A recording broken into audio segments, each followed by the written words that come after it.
அஸ்ஸலாமு அலைக்கும் வரஹ்மத்துல்லாஹி வபரகாத்துஹு. அன்புக்குரிய சகோதர சகோதரிகளே, இன்றைய காலகட்டத்திலே நாம் எல்லாரும் தேடக்கூடிய ஒரு அதிமுக்கியத்துவம் வாய்ந்த விஷயம் என்று ஒன்று இருக்குமேயானால் அது ஆரோக்கியமான வாழ்க்கை தான். நோய் நொடிகள் இல்லாமல், மருத்துவமனையினுடைய அதிகபட்சமான செலவுகள் இல்லாமல், படுத்த படுக்கையில் ஆகிவிடாமல், உடலினுடைய உள் உபாதைகளினால், உடலினுடைய உள் உறுப்புகளுடைய செயல்பாடுகளினால், அதனுடைய இயக்கத்தில் ஏற்பட்ட தடையினால் ஏற்பட்ட உபாதைகள், பிரச்சனைகள், இந்த மாதிரியான அடுக்கிக் கொண்டே போகலாம். எக்கச்சக்கமான நோய்களோடும் பிரச்சனைகளோடும் உடல் ஆரோக்கிய கேடோடும் இன்றைக்கு நிறைய மனிதர்கள் தவித்து கொண்டிருக்கக்கூடிய சூழலை நம்மால் பார்க்க முடிகிறது. அப்போ ஆரோக்கியம் இன்னைக்கு எல்லாத்துக்கும் தேவை.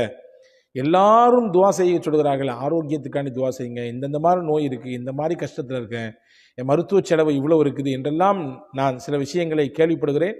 என்ன நான் மட்டுமல்ல, எக்கச்சக்கமான இமாம்கிற இடத்துல இப்படியான ஒரு கோரிக்கையோடு துவாக்கள் வருவதை பார்க்க முடிகிறது இல்லையா? இந்த காணொளியிலே நான் ஒரு முக்கியமான துவாவை சொல்லித்தரப்போகிறேன். முகமது ரசூலுல்லாஹி ஸல்லல்லாஹு அலைஹி வஸல்லம் அவர்கள் தினசரி ஓதிய துவா. இந்த துவாவினுடைய பரக்கத்தினாலே நிச்சயமாக அல்லாஹ் நமக்கும் ஆரோக்கியத்தை தருவான். என்ன துவா, எப்பொழுது ஓத வேண்டும், அதை எப்படி எத்தனை முறை ஓத வேண்டும் என்பதையெல்லாம் காணொளிக்கு உள்ளே நிறைவாக தருகிறோம். இன்ஷா அல்லாஹ் முழுமையாக இதை பாருங்கள், சிறந்த பலன் உங்களுக்கு கிடைக்கும் என்று நான் நம்புகிறேன். அன்பான சகோதர சகோதரிகளே, பொதுவாகவே முஹம்மது ஸல்லல்லாஹு அலைஹி வஸல்லம் அவர்கள் சொன்னார்கள், ஒரு மனிதனுக்கு ஈமானுக்கு பிறகு கிடைக்கப்பட்ட பெரிய பொக்கிஷம் என்ன அப்படின்னு கேட்டிங்கன்னா ஆரோக்கியம் தான் அப்படின்னாங்க ஸல்லல்லாஹு அலைஹி வஸல்லம். ஆமாம் தானே? உலகத்தில் காசு, பணம், செல்வாக்கு, வசதி எல்லாத்தையும் சம்பாதிச்சிடலாம். ஆனால் எல்லாத்தையும் சம்பாதிச்சு வச்சதுக்கு பின்னாடி அதை அனுபவிக்கிறதுக்கு நமக்கு ஆரோக்கியம் இல்லைன்னா என்ன புண்ணியம்? எல்லாம் இருக்குது ஆனால் எதையுமே தொட்டு பார்க்கக்கூடாது, எல்லாம் இருக்குது ஆனால் எதுக்கு பக்கத்துலேயும் போகக்கூடாது, எல்லாம் இருக்குது அதை நீங்கள் மோந்து கூட பார்க்கக்கூடாதுங்க அப்படின்ற ஒரு நிலையில் நம்முடைய உடல் கண்டிஷன் இருந்துச்சுன்னா எல்லாம் இருந்து என்ன புண்ணியம் இல்லையா? அப்போ அன்பான சகோதரர்களை, நிறைய நபர்களுக்கு ஆரோக்கியத்தை பற்றி உண்டான ஒரு அவேர்னஸே இல்லை. சொல்லப்போனால் அந்த ஆரோக்கியத்தை இழந்ததற்கு பிறகுதான், ஆஹா இப்படி செஞ்சிட்டோமே, இந்த மாதிரிலாம் செய்யக்கூடாதுன்னு சொன்னாங்களே செஞ்சிட்டோமே, இப்போ தவிச்சுக்கிட்டு இருக்கிறோமே அப்படின்ற மாதிரியான ஒரு நிலைப்பாட்டுக்கு வர்றாங்க. இப்ராஹிம் பின் அதுகம் ரதியல்லாஹு அன்ஹு என்று சொல்லக்கூடிய ஒரு சிறந்த இறைநேச பெருமகனார் அவங்க சொன்னாங்க, பொதுவாகவே எப்போ மனுஷனுக்கு அருள் புரியும்னா, எப்போ அல்லாஹ் நம் மீது வழங்கியிருக்கக்கூடிய அந்த அருள் கிருபை ஒருத்தனுக்கு விளங்கும்னா அதனுடைய ஆப்போசிட்டை பார்க்கும்போது தான் புரியும்னாங்க.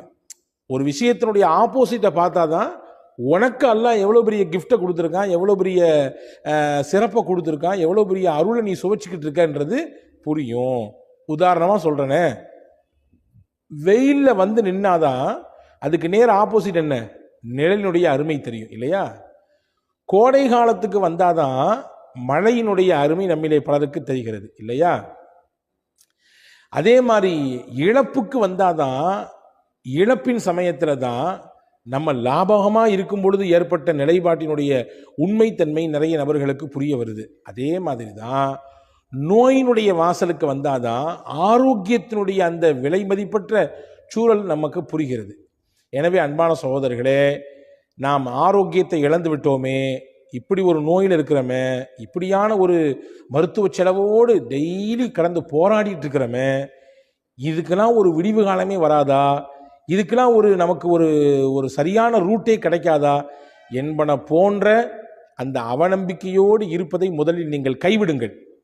நிச்சயம் எல்லாத்துக்கும் தீர்வு இருக்கு. தீர்வு இல்லாமல் இல்லை. ரசூலுல்லாஹ் சொன்னாங்க, எந்த ஒரு நோயாக இருந்தாலும் அதற்கும் அல்லாஹ் ஒரு மருந்தை வைத்திருக்கிறான். மருந்தில்லாத நோய்களே இல்லை. எனவே எல்லா நோய்க்கும் மருந்துண்டு என்று நம்புங்கள். வெளியிலிருந்து உட்கொள்ளக்கூடிய மருந்துகள் எப்படி அவசியமோ அதே போன்றுதான் ஆன்மீக மருந்தும் அவசியம். நம்முடைய மனதிற்கு, நம்முடைய திடமான உறுதியான எண்ணத்திற்கு, நம்முடைய தன்னம்பிக்கைக்கு, இறை நம்பிக்கைக்கான ஒரு மருந்து தான் ஆன்மீக மருந்து. அது குர்ஆனும் முஹம்மது நபி ஸல்லல்லாஹு அலைஹி வஸல்லம் அவர்கள் கற்றுத்தந்தது. அதை தான் இன்றைக்கு நான் சொல்லித்தரப் போகிறேன். பெருமானார் ஸல்லல்லாஹு அலைஹி வஸல்லம் அவர்கள் தினசரி ஓதுவார்கள் ஒரு துவாவை. ஹதீஸிலே வந்திருக்கிறது, அபூதாவுதிலே இந்த ஹதீஸ் இடம்பெற்றிருக்கிறது, அதே மாதிரி அஹமது ஷரீஃபிலே இந்த ஹதீஸ் இடம்பெற்றிருக்கிறது. ரசூலுல்லாஹி ஸல்லல்லாஹு அலைஹி வஸல்லம் காலையிலும் மாலையிலும் 3 தடவை இந்த துவாவை ஓதுவார்கள்.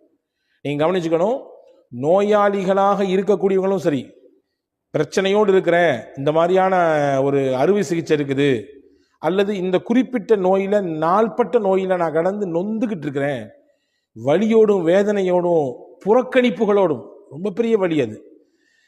நம்மளை புறக்கணிக்கிற ஒரு சூழல் இருக்குது, அது பெரிய வலியை தரும். இப்படி பல புறக்கணிப்புகளையும் வலிகளையும் வேதனைகளையும் இந்த வாழ்க்கையில் நான் சந்திச்சுக்கிட்டு இருக்கிறேன். சில நேரங்களில் இப்படியும் சில நோயிலே கிடப்பவர்கள் யோசிக்கிறது உண்டு. ஆனால் அந்த யோசனை சரியானதுன்னு நான் சொல்ல மாட்டேன். இப்படி கடந்து துளைகிறதுக்கு போய் சேர்ந்துடலாமே, மொத்தமாக அல்லாட்ட போய் சேர்ந்துடலாமேன்னா நினைக்கிறது உண்டு. ஆனால் அப்படி நினைக்கக்கூடாது. அதை நான் ஆதரிக்கவில்லை. அல்லாவிடத்திலே ஆரோக்கியத்தை கேட்க வேண்டும், அல்லாவிடத்திலே நிவாரணத்தை வேண்ட வேண்டும், அல்லாவிடத்திலே இந்த நோய்க்கான தீர்வை தா அல்லாஹ் என்று கேட்க வேண்டும், அல்லாவிடத்திலே ஷிஃபாவை கேட்க வேண்டும். அதுதான் நமக்கு மார்க்கம் கற்று தந்திருக்கிறது. நிச்சயமாக நாம் தொடர்ச்சியாக கேட்கும் பொழுது நிச்சயம் அல்லாஹ் தருவான். அதில் நம்பிக்கை இழக்கக்கூடாது. அப்போ ரசூலுல்லாஹ் ஒவ்வொரு நாளும் 3 தடவை ஓதுவார்கள். காலையிலே 3 தடவை, மாலையிலே 3 தடவை.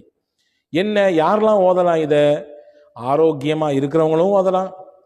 நோயினுடைய வாசலுக்கு வந்துட்டோம், இன்னைக்கு தான் எல்லா ஊடுகள்லையும் எல்லார்ட்டையும் ஃப்ரீயாக இருக்கிற மாதிரி, பாக்கெட்டில் இருக்கிற மாதிரி சர்க்கரை நோய் இருக்குது இல்லையா? எத்தனை நபர்களுக்கு அவதிப்பட்டு கொண்டிருக்கிறார்கள்.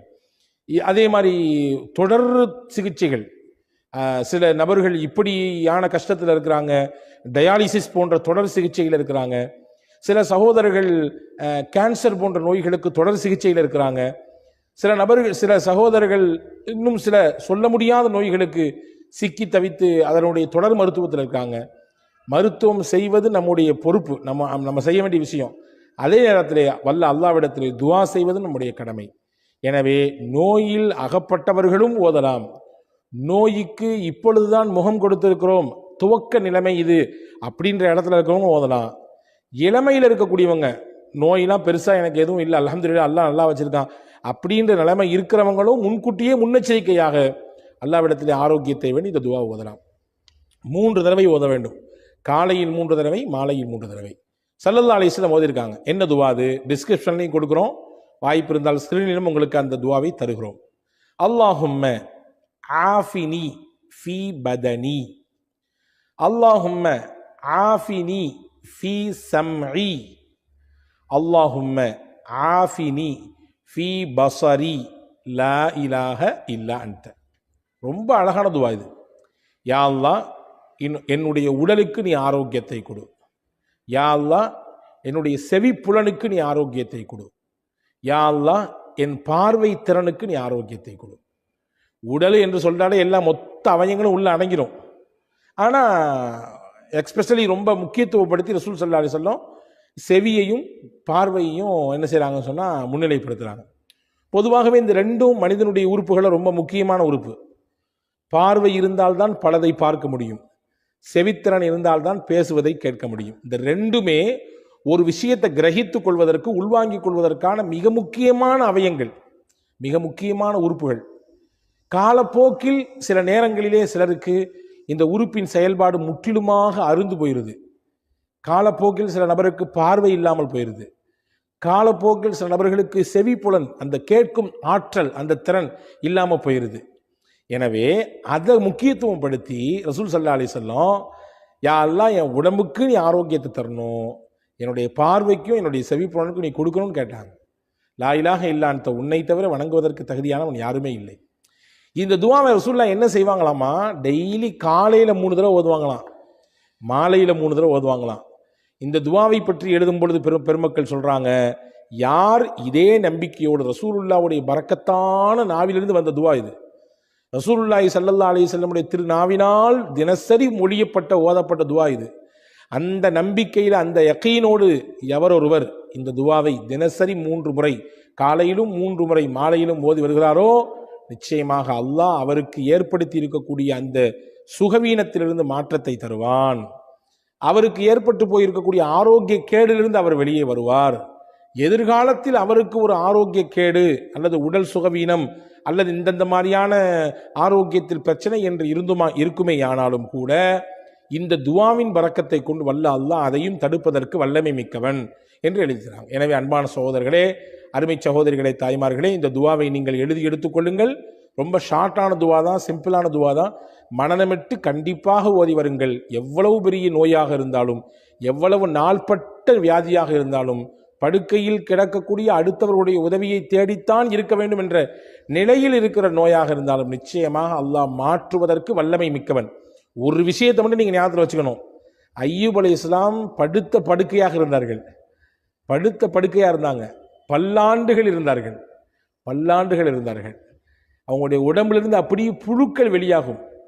உடம்பெல்லாம் அந்த துர்வாடையினால அக்கம் பக்கத்தில் கூட யாரும் இருக்கிறதுக்கு சகிச்சிக்கலை, அவங்கள வச்சுக்கிறதுக்கு சகிச்சிக்கலை.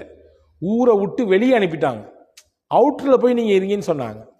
அவ்வளவு நோய். அப்போ நீங்கள் பார்த்துங்க, அதை மாதிரிலாம் நமக்கு எல்லாம் நோய் தரலையே. ஊரை விட்டு ஒதுக்கி வைக்கிற அளவுக்கு, வீட்டை விட்டு வெளியே போங்கடா, உங்கள் கூட நாங்கள் யாருமே குடும்பம் நடத்த மாட்டோம் சொல்லி மனைவிமார்கள்லாம் கூட ஓடிட்டாங்க, ரஹீம் மாமாவை தவிர. சொந்த பந்தம் யாரும் பக்கத்தில் வரல. அந்த மாதிரியான நோயெல்லாம் நமக்கு இல்லையே. அப்படி நோயிலே இருந்த சமயத்திலும் கூட நம்பிக்கை இழக்காமல், மனம் தளராமல், இந்த வார்த்தை நல்லா கவனிக்கணும், மனம் தளராமல், இறைவனின் மீது இருக்கக்கூடிய நம்பிக்கையை இழக்காமல் போராடினாங்க. வாழ்க்கைனா போராடணுங்க. போராடி இருந்தால்தான் நம்மிடத்தில் இருக்கக்கூடிய அந்த எதிர்ப்பு சக்தி அணு இருக்குதுல்ல, அது வீரியம் பெறும். எப்போ ஒருத்தருக்கு போராட்ட குணம் இல்லையோ அவர்கிட்ட இருக்கக்கூடிய அந்த எதிர்ப்பு சக்தி ஆற்றல் இருக்க குறைஞ்சு போயிடும். போராடணும், எல்லாத்தோடும் போராடணும். போராடத்தான் நம்முடைய இரத்தத்தில் இருக்கக்கூடிய அந்த சிகப்பணுக்களுடைய ஆற்றல் பெருகும் இல்லையா? எனவே அன்பான சகோதரர்களே, ஹஜ்ரத் அய்யூப் அலைஹிஸ்ஸலாம் போராடினாங்க. கடைசி வரைய நம்பிக்கை இழக்காமல் இருந்தாங்க, மனம் தளராமல் இருந்தாங்க. அவ்வளவு பெரிய நோய் எந்த மருத்துவத்துக்கும் போல. தண்ணி எடுத்து குடிங்கன்னா இல்ல, அந்த தண்ணி எடுத்து தலையில் ஊற்றிக்கிங்கன்னா முடிஞ்சு போச்சு, எல்லா நோயும் முடிஞ்சு போச்சு. உள்ள தண்ணீரை கொடுத்தாங்க, உள்ள இருந்த எல்லா நோய்க்கும் உள் உறுப்புகள் எல்லாம் கொஞ்சம் அப்படி இப்படி இருந்துச்சு. இந்த தண்ணி போச்சு, எல்லாம் கிளியர் ஆயிடுச்சு. தண்ணி எடுத்து தலையில் ஊற்றுங்கன்னா இல்ல, தலையில் ஊற்றிக்கிட்டாங்க. வெளி உறுப்புகளில் இருந்த எல்லா நோயும் நல்லா போச்சு. அல்லாஹ் நாடினால் தண்ணீரை கொண்டு மொத்த நோயையும் ஒன்றும் இல்லாமல் ஆக்கி விடுவான் என்பதற்கு அய்யூப் அலைஹிஸ்ஸலாம் மிகப்பெரிய சான்று. எனவே நம்பிக்கை இழக்கக்கூடாது, மனம் தளரக்கூடாது. நோயாளிகளுக்கு நம்ம சொல்லிக்கிட்டே இருக்க வேண்டிய விஷயம் தான். ஏன்னா நோய் வாய்ப்பட சமயத்தில் அதுதான் இழந்துருவாங்க, அதுதான் அவங்கள்ட்ட இருந்து போயிடும். ஏன்னா யாருமே கண்டுக்கிறது இல்லையே, யாருமே பார்க்கறது இல்லையே, யாருமே வர்றது இல்லையே, யாருமே நம்ம கூட பேசுறது இல்லையே, நம்ம படுத்து கிடக்கிறோமே, நம்ம பெட்டில் ஆயிட்டோமே. எல்லாரும் நம்ம நல்லா இருக்கும்போது வந்து பேசினாங்க, வந்து கூப்பிட்டாங்க, வந்து பார்த்தாங்க, 4 இடத்துக்கு நம்ம கூட்டு போனாங்க. இப்போ யாருமே வந்து பார்க்கறது இல்லையே, யாருமே பேசுறது இல்லையே அப்படின்ற ஒரு எண்ணப்பாடு அவங்க ஒரு குறிப்பிட்ட தடவை அதை திரும்ப யோசித்து தங்களுக்கு தாங்களே தாழ்வு மனப்பான்மை கொள்ளக்கூடிய சூழலுக்கு தள்ளப்படுறாங்க. ஒரு பொழுது இழக்க வேண்டாம். யார் பார்த்தாலும் பார்க்காட்டியும், யார் பேசினாலும் பேசாட்டியும், நான் என்னை படைச்ச ரப்பிட்ட பேசிட்டே இருப்பேன். அவன் என்னை பார்த்துக்கிட்டே இருக்கான், நிச்சயம் என்னை கைவிட மாட்டான். மனம் தளராமல் இருங்கள். இது நான் உங்களுக்கு சொல்வதனுடையாக எனக்குமே சொல்லிக் கொள்கிறேன். நாளைக்கு எனக்கும் ஒரு நோய் என்றால் நானும் இந்த எண்ணத்தோடு தான் இருக்க வேண்டும். மனம் தளராமல் போராட வேண்டும். இந்த துவாவை ஓதுங்கள். நிச்சயம் வல்ல அல்லாஹ் நிச்சயமாக அதிலிருந்து வெளியே வருவதற்கான வாய்ப்பை தருவான். வல்ல அல்லாஹ் உங்களுக்கும் எனக்கும் சிந்திக்கக்கூடிய, அதன்படி தொடர்ந்து செயலாற்றக்கூடிய நல்ல தௌஃபீக்கை, நாயகத்தின் வழியிலே நிலைத்து வாழக்கூடிய நல்ல வாய்ப்பை அல்லாஹ் உங்களுக்கும் எனக்கும் எல்லா மக்களுக்கும் வழங்குவானாக. ஆமீன். வஸ்ஸலாம்.